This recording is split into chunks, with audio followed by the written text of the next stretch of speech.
Yeah, I reckon it works well. I think it works. Although I'm going to have to go and see Murray. He's put a few black marks on it today. I did notice that, but I wasn't going to make comment. Hey, Touring Car Masters Race 3, final of the weekend.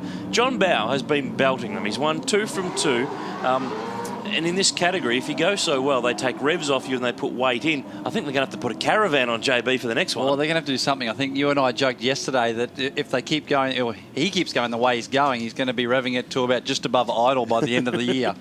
He'll be on the front row with Brad Tilley in the big green Falcon. Greg Crick and Jimmy Richards on row 2 of the grid, so Charger and Falcon Sprint. Keith Kasuki's next in big XB coupe, but this category, it's just cool. I mean, yeah, they're old cars, but I tell you what, there's some good gear and some modern bits underneath them. There is, you know, and there's no shortage of money in some of these cars too. They're very expensive. They're Scary. like a V8 supercar underneath, and you know, I had the privilege of watching JB, Jimmy, and that in their first race today, in their partly reverse grid race, I guess you could call it, from the hill.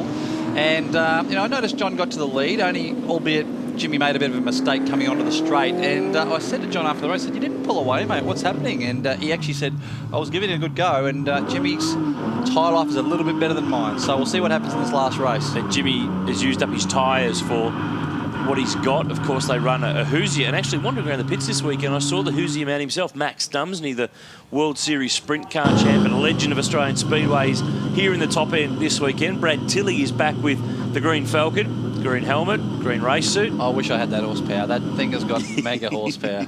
It is really, really good. It's good to have him back. First round of the year that we've seen him in action in this big XY GT. Of course, it's the V8 cars that really do dominate the front, but keep your eyes peeled. The Porsches have been more competitive.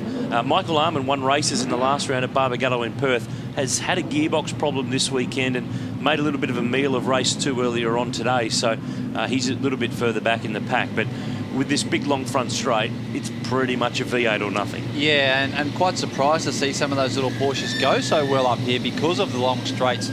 Horsepower is very important up here. But having said that, there are some long loaded, I guess, low grip corners that the Porsche is really suited to. So, you know, against the heavier cars like the Mustangs and the GTs, it certainly holds its own. We'll be on board with Amanda Sparks too in the Sportsmed Porsche. She's taking on her husband Greg Keane, who's actually had the better of her this weekend. He's a few rows forward in the yellow 33 Porsche. There is Amanda in the 32 silver car. She'll line up alongside Cam Mason, who's driving his dad Steve's Camaro for the first time this weekend. It's a really good blend. Chargers, Porsches, Camaros, Falcons, Monaros. You can almost make all that rhyme if you tried hard enough. Only you could do that, mate. I wouldn't even try to say what you just said. I'd probably do it by not attempting to do it and completely muck it up. So looking back through the grid, and I don't think Michael Arman's Porsche is there. There's a gap on the grid further back. So further dramas for the South Australians. So we'll go for the heavy artillery. Can John Bowe make it 10 TCM race wins at Hidden Valley and Darwin? He's been the dominator in the top end. Can he finish them off with 3 from 3? Jimmy Richards a great jump. Greg Crick's got the Charger slowly away. Brad Tilley's got some power and he's going to use it as well. You can just see John Bowe there on the in-car shot as it gets pretty busy down here. Missed a gear coming off the start line, I would say, probably first to second or even second to third, and it was enough for Tilley to get into that lead, move across so John couldn't attack him under brakes. They've all made it through turn 1. Tilley, Bowe, Richards, Greg Crick, then Keith Kasuki with Gavin Bullis going the long way in the X8 GT. That was nearly big. These are 2 beautifully prepared cars too, as we said before. A lot of money in these cars. Correct me if I'm wrong. Is the car there in 5th? Is that Bullis' car? That's Gavin Bullis. Is that built by FPR? I think there's a little bit of a tie-up. We often see Gavin in the FPR pits over the course of weekends, and there's been some chat of some further machinery coming with some assistance here and there. So, but that is actually the car that Leanne Tander drove a couple of years ago.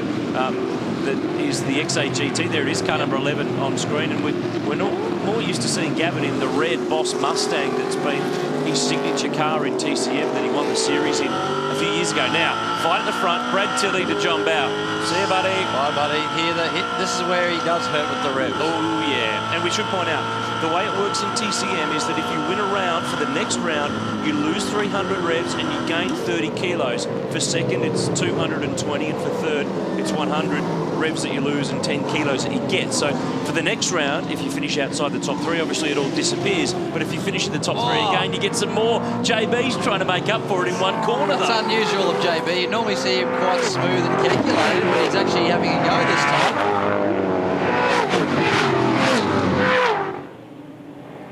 And he knows that he's got two pretty good pedallers behind him in Jim Richards, the 7-time Bathurst champ. Greg Keane has stopped. The Porsche's been a top 10 runner all weekend.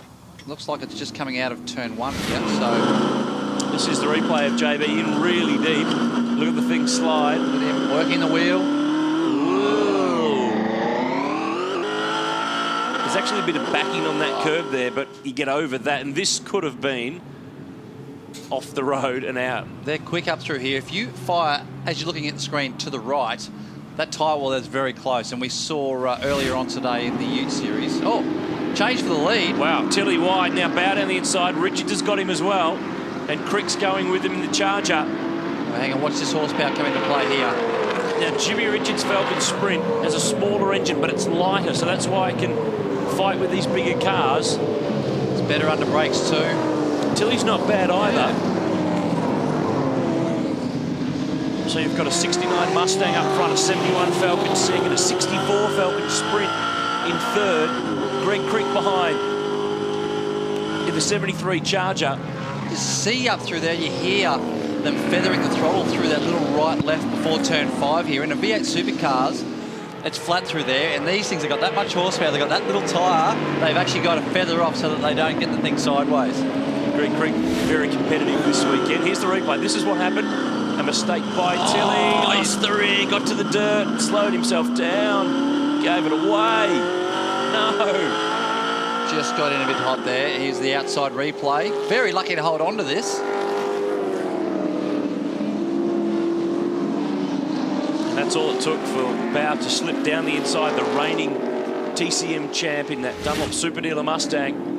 And he's got the lead and he's got a margin. Tilly now has to look after Richards and Crick, and behind Andrew Badicki was setting some pretty fast sector times, but he's got a bit of work to do to get to this pack.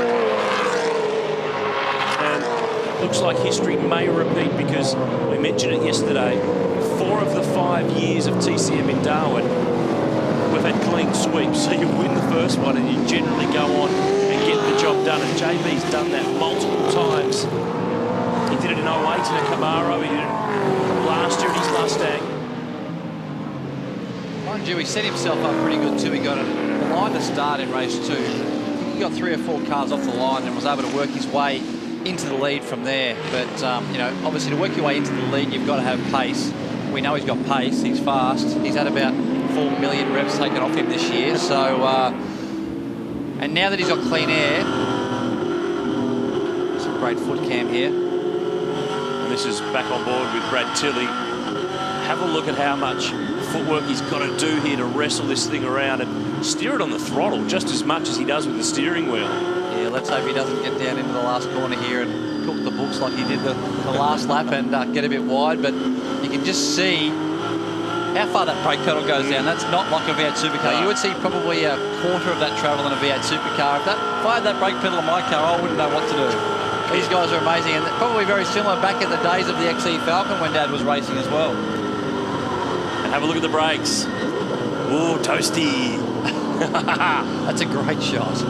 Of course, Darwin with one of the longest straights that these guys get to run on. And you'll notice, yes, they're old cars. We talked about it earlier, but this category was formed out of historic racing, so there's certain freedoms that they're allowed for performance, for safety, and for the show too. It's all about putting on entertainment, and TCM has always done that.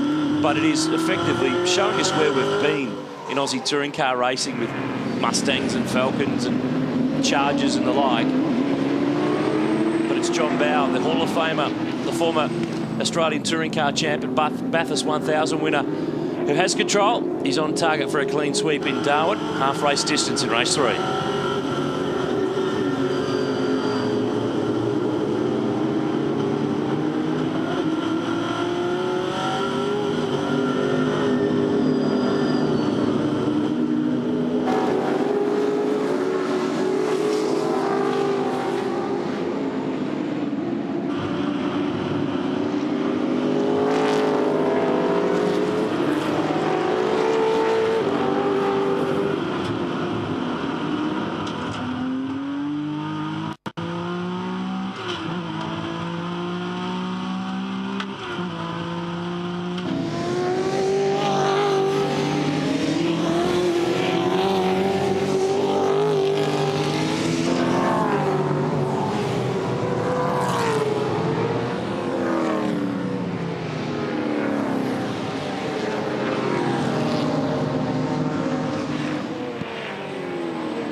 All the angles covered on the mega wall at the Skycity Triple Crown. Hidden Valley Raceway in Darwin. It's race 3, round 3 of Touring Car Masters. And if you look at the top left of your screen, it's getting a little willing, Steve Johnson. Keith Kasuki, Cam Tilley, all the Ford boys are ganging up on one another in this one. And in the break, Gavin Bullis and Kasuki had to run off the road between them as well. They did.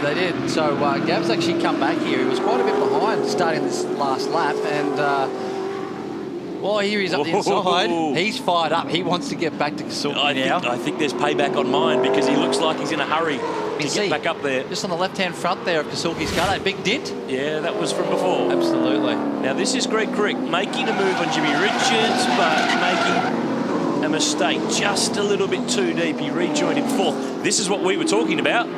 Bang. Just a little one. See a bit of dirt. There we go. And he does a great job here. Bullis to hold on to it. But you'd be thinking right about now, I wish there's a photographer right here. That'd be great for my wall. I think he's a little busy, Steve. You're right about there. Hanging on to it. Just behind them, you've got Chris Stillwell in the number 6 Mustang, and he's in Class B, the Pro-Sportsman category. Greg Keane, we saw before the break, his Porsche stopped. He was leading the points, so that will change the championship within the championship, and it looks like Kasuki's car, the rear tyres are starting to hurt. They are, and I think Gavin is seeing red. I think he's seeing blue, but I know what you mean. And silver. I know what you mean. Trying to gain some ground. They're fighting for positions 6, 7 and 8. Andrew Meekie's just down the road in the Bob Middleton-owned Camaro. He's able to just clear this group and just get that break now, obviously. Now they're fighting, so they're slowing each other down, and it's brought all the guys behind him. Mark King, Steve Mason, Stillwell, they're all there now. Yeah. So it's going to make it very interesting the last 3 laps of this race. John Bowe controlling the race out in front. 2.3 seconds back to Brad Tilley. Jimmy Richards third for Greg Crick and Andrew Meekin in this fight that we're covering with some 6 cars nose to tail. Pretty much all Fords, Mustangs, Falcons, a GM product in there with Mark King in the Camaro.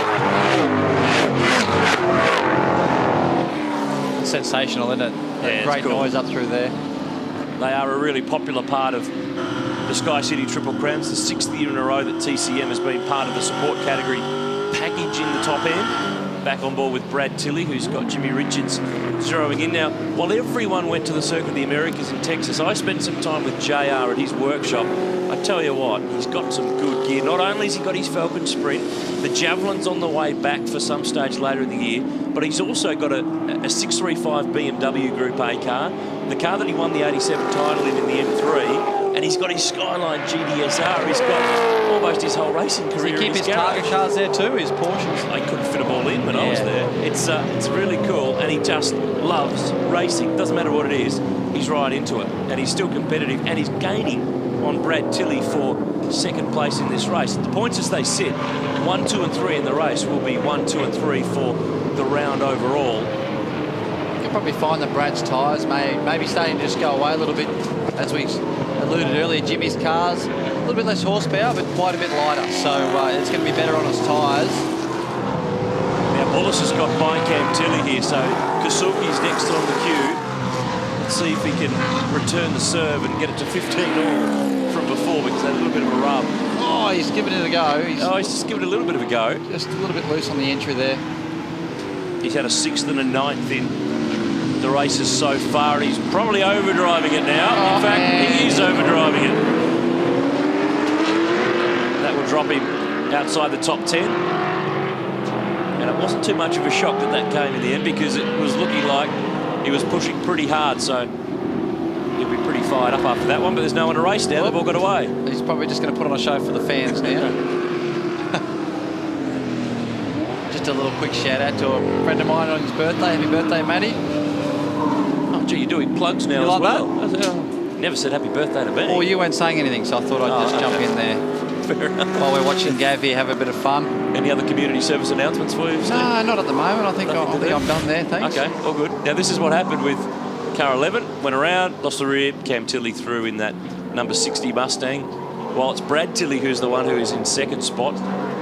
No one making contact on the way through, and it was pretty much a Ford parade. Mustang. Well, the Chev sort of fucked it up there a little bit, but you can't have it all. Hey, you're not a full Ford man now. You're sort of a bit of a Merc man too. I don't know. So what colour blood would that make me? Do you have to get a combination shirt now, or how does that work? No, that's been done before. It has, actually. So you just wear DJR gear until you get to Sandy? Yeah, I got a bit confused, actually. I got up here and I was hoping I packed the right gear. It's a strange situation where the GM of one team is driving for another. Do you pull over at Bathurst and let Chaz win? Hell no. Thought you'd say that. This fight for second's pretty good though, isn't it? Jimmy Richards is keeping the pressure on Brad Tilley with a lap or so to go. He's caught up a fair bit. He was a little bit behind, and these last couple of laps, he's really put the pressure on Brad now. This is Gary O'Brien and Cam Mason, 14th and 15th, and this Blue Camaro actually won the first TCM series back in 07 from memory with Cam's dad Steve, who's now in a Mustang fastback in Class B. So it's Cam's first time in Darwin, first time in this car here, and still learning the ropes, but running in the mid-pack while John Bowe is on his last lap. He's nearly 3 seconds clear. He'll have to do the next round with about 2,500 reps, I think. He will. He actually did tell me earlier on in the day when he found out that I was going to commentate his race to let everybody know that he's doing a great job for a 42-year-old. 42-year-old who's had his 42nd birthday how many times? About 25? 20 times, yeah. Jimmy. Now, not all look right there with the Falcon Sprint. No. There's something coming Something in leaking, there. yeah, definitely leaking on the rear tyres. He's got, that's water coming out there. That's not good. He's going to have to limp this home. It could be either, he could have a rock through the radiator, or it just could be generally overheating. It's so hot on track at the moment. Track temperature is well up. Luckily, it's the last lap, Stevie, and he'll get home. Crick might get him, though, but John Bowe will get them all. Clean sweep for the Mustang, and he extends the lead in Touring Car Masters.